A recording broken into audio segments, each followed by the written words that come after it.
Terkuak sosok di balik video ibu-ibu mandi lumpur hingga guyur air di kolam. Sosok Sultan Ahyar lah yang merupakan pria di balik pembuatan konten tersebut. Sultan Ahyar adalah pemilik akun TikTok TM Mutbat yang disebut sebagai pengemis online hingga kontennya tuai hujatan dan disorot Menteri Sosial Tri Risma hari ini. Konten mandi lumpur yang dilakukan Sultan dinilai sebagai bentuk mengemis online.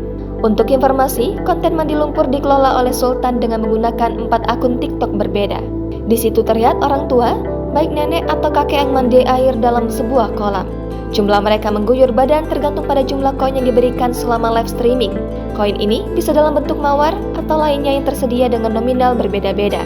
Sultan juga mengklarifikasi bahwa air yang digunakan untuk mengguyur bukan air lumpur, melainkan air empang.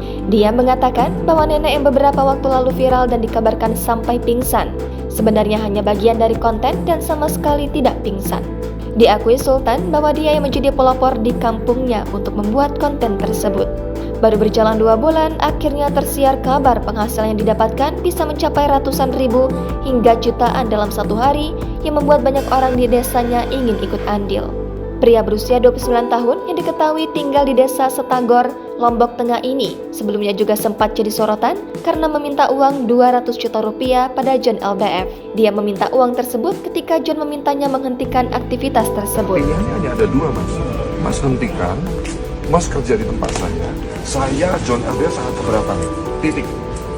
Karena saya pastikan kalau sampai ini nanti saya muncul di beranda saya, ada Mas melakukan aktivitas itu lagi, saya proses dan saya pastikan Mas masuk penjara. Jangan lupa subscribe, share, komen, dan like ya.